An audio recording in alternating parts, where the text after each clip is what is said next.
Time for the generic. Oh man, those 2 weeks were a long time. Man, those 2 weeks felt like 3 months, am I right? Long break, almost killed myself in the corner of my room with the ceiling fan. Oh, please don't start any videos like that this week. I can't stand that. Maybe it's because I had a shit-tastic time during my 2 weeks where about everything that could have gone wrong went wrong. But that's just me. I'm not too big into that. So just be aware if you say that at any point this week, happy to have you guys back. 2 weeks, happy for NASCAR to be back. I'm going to be judging you. Just know that. New month. If you want to support me on Patreon, you can. I understand we're getting closer to the start of the NFL season. We actually have the first preseason game this Thursday, I believe. I believe it's the Cowboys and Redskins. Ooh, can I even say that anymore? Am I canceled? No, it's the Steelers. Cowboys and Steelers this Thursday. Then we got some preseason games. Obviously, next month is the start of the NFL season, so I understand NFL is the big sport that drives everything. If you gotta leave me to get your stuff for NFL, I completely understand.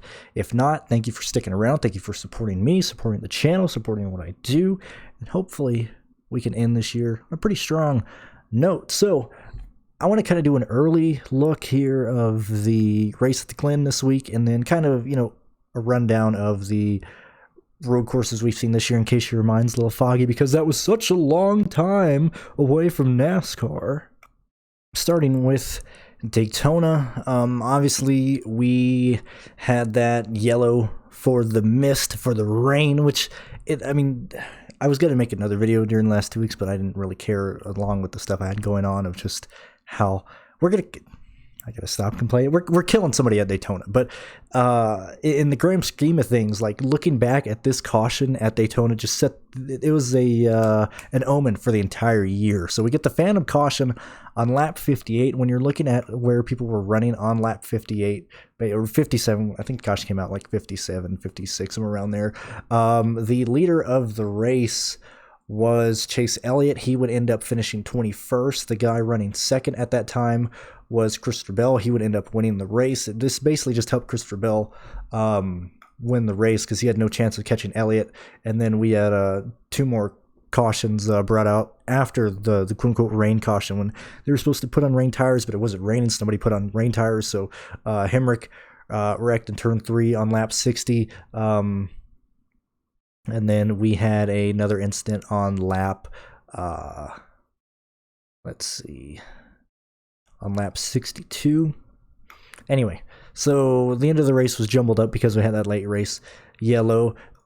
It didn't change a whole lot. It mainly made it to where some of the value that wasn't working out was able to come through, and some of the guys who were running well when that caution came out didn't finish as well. Like, for example, before the Phantom Yellow, Keselowski was running 27th. At the end of the race, he finished 5th. Same thing with Kurt Busch. He went from 20th to 4th at that time. Truex went from 3rd to 12th. Cole Custer went from 9th to 13th. And so we see basically a lot of things are jumbled up outside of who you think was dominating the race. Basically, Chase Elliott just got caught off. I believe he got wrecked on the last second to last caution, if I can remember correctly. We also had Larson. He was running 5th before the Phantom Yellow came out. He finished 30th. And so why am I saying this? Well, if you're looking at either lap by lap data at racewiththeprize.com or anything like that, I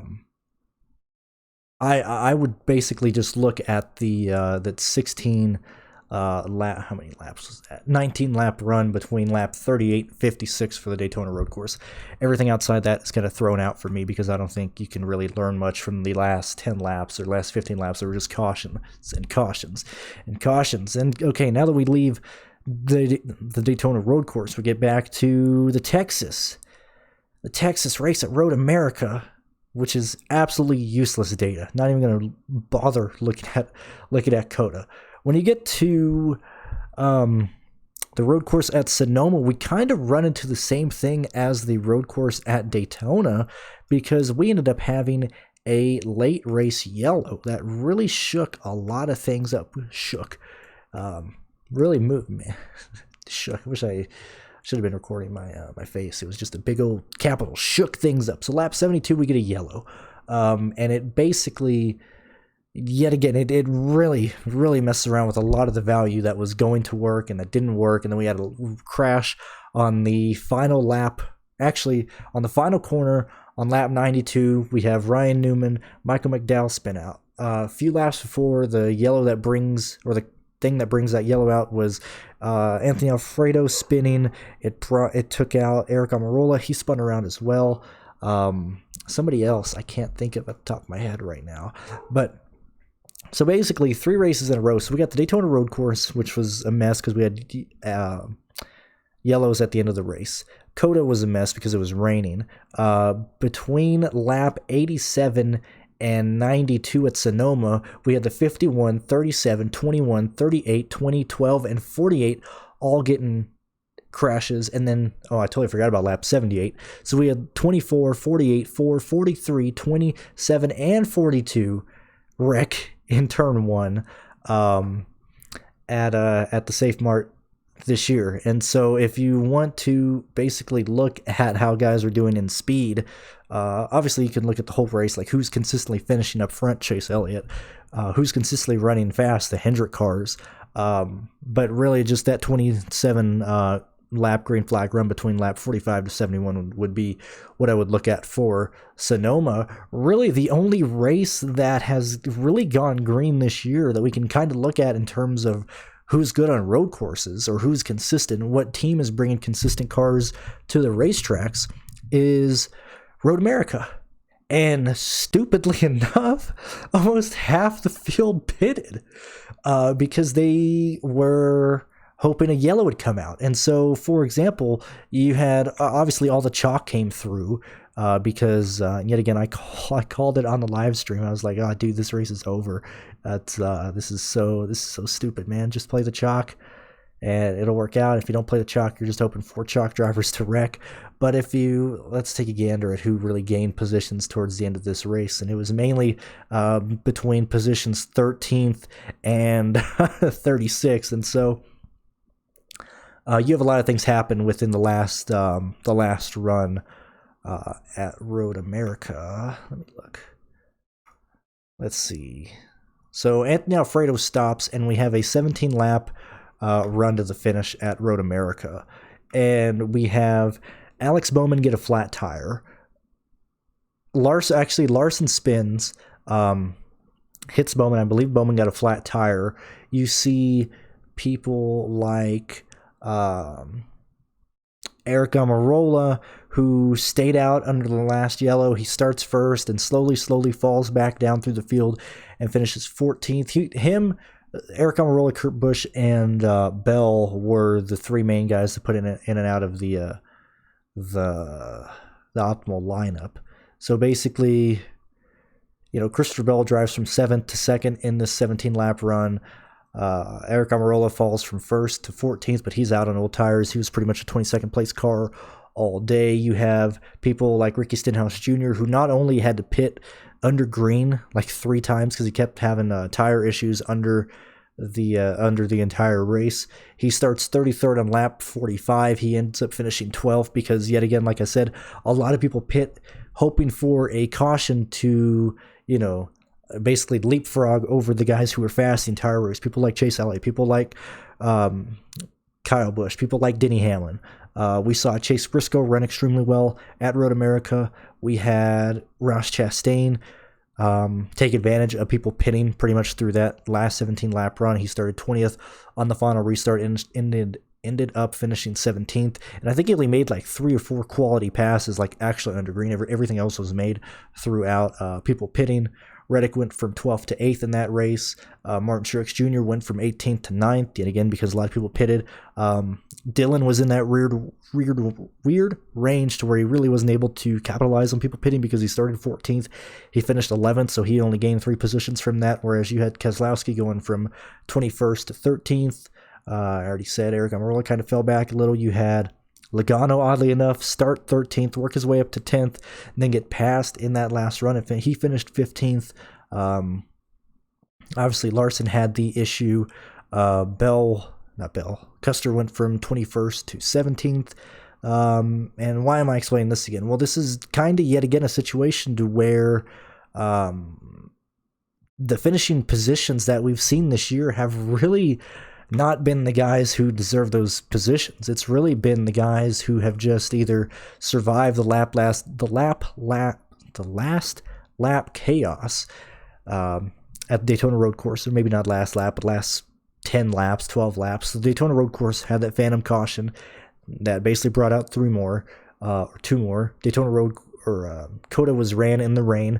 Sonoma had a wreck fest at the end because they just kept on wrecking midway between pretty much 11th in the back of the field. And then Road America, as I said, we had quite a few guys pit at the end hoping we'd get a late race caution. And so why am I bringing this up to Watkins Glen? Well, I am not looking at finishing positions a ton this week. Obviously, Chase Elliott looks like a great play. You have Kurt Busch, who's running extremely well this year.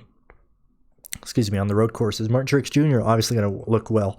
A guy who's popping off just because he's finished 4th, 7th, and 7th, Ross Chastain is going to look good. It's the guys who and I brought up Chastain because, he's running better. He's finishing better than what he should. And it's not only because, he's taking advantage of the late race cautions, but he's putting himself in positions to take advantage of those situations when they come about. So Chastain should probably be in the high 7s or 8K this week, or maybe not. I don't even have the starting grid with me right now. Doesn't matter. This is Monday anyway. But yeah, just keep that in mind. So if you're just, if you're looking at the box scores, if you're looking at the finishing positions, just be aware that, like, hey, I'm here to remind you that all these road courses have been pretty stupid at the end of the race. We got some weird strategies really changing things up. So just keep that in mind in case things really happen. Chase Briscoe is really popping off, just like Ross Chastain. Like, you see Chastain 4th, 7th, 7th, like I said. Well, you have Chase Briscoe with 6th, 17th, and 6th in his last 3 races. And so, I think a lot of these value plays are in, maybe not value plays, but it's going to be decided yet again in the 6 and 7K range. And I think a lot of the guys who are going to be in that range have a argument to be made for them. Outside of the guys who are generically good, like the guys you expect to do well. Let me bring this up. Oops. Sorry, X'd out of something. Here we go. So basically, the guys who you should play, or the guys you should be looking at, are like no-brainers at a road course. Like Chase Elliott is obviously probably the guy you want to focus the most on. I'm probably going to expect him to do extremely well. When you look at Joey Logano, his worst finish pretty much last year and a half, almost 2 years, was at Road America when he finished 15th. Outside of that, you had Logano finishing 4th, 3rd, 2nd, 9th, and 2nd at the road courses. And I don't really break up road courses in terms of the Rovals, in terms of the the tight corners and things like. I don't really break them up. Like, maybe if you're like fighting between a driver, maybe then if you want to look at Rovals to technical road courses to real road courses, but I kind of just keep them under the same umbrella because you see the guys who are consistently good at either underbraking or overbraking into corner, not overbraking, but the technical drivers are still going to be technical regardless of where the road course is. So outside of that, obviously it's Elliott, Logano, Hamlin right now in terms of most consistent, and then you get to people like Truex Jr. As I said, Kurt Busch really pops off right now. He's been doing extremely well, and he's been a good road course driver. We looked back last year, entering this year, and was like, hey, Kurt Busch, we need to pay attention to him at road courses. This is legit. He's pretty much the 5th, 6th, 7th best car right now on road courses. That team has been doing extremely well. Ironically enough, the year that they get sold, Ryan Blaney, Larson has been extremely well. He's been hindered by some late race shenanigans that has plagued him. And so when you look at Larson, you see that Daytona Road Course got wrecked at the very end of that race, finished 30th, finished 2nd at Coda, but it ended under yellow. Sonoma, Road America finished 16th because he did have that contact when he wheel hopped and took out his teammate Alex Bowman. But I think Kyle Larson is right there, but with Chase Elliott.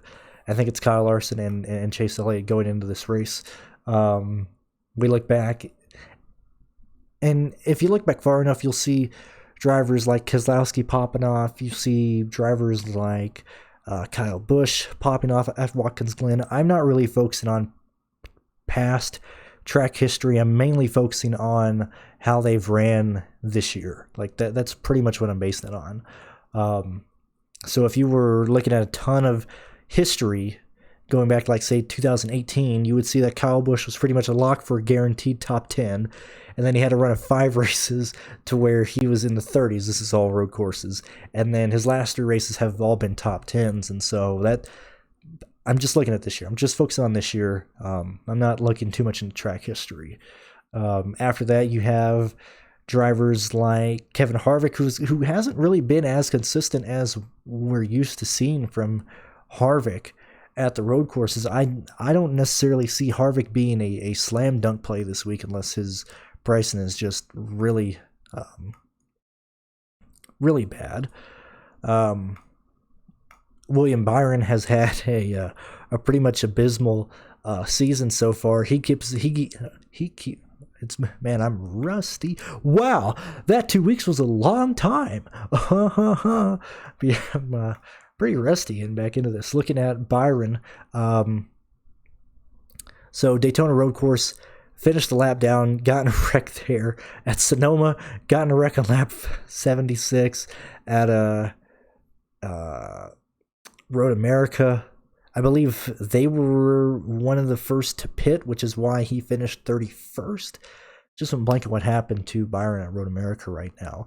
But Byron, in terms of, I guess, looking at guys who may not have as much ownership or as much attention, or maybe I'm kind of either talking him up or being too harsh on him, like Byron, when you look back at him and see his last 4 races, 3 of those being outside top 30 finishes, you're like, okay, well, maybe his ownership will be a bit lower. But when you look at the rest of his finishes between 2018 and now, they're all top 10 finishes. And so I think Byron's just had really, really bad luck this year at the road courses. And so I think we're due to see positive regression from William Byron.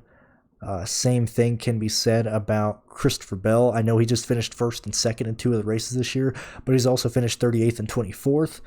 Same thing there. I mean, super highs, super lows.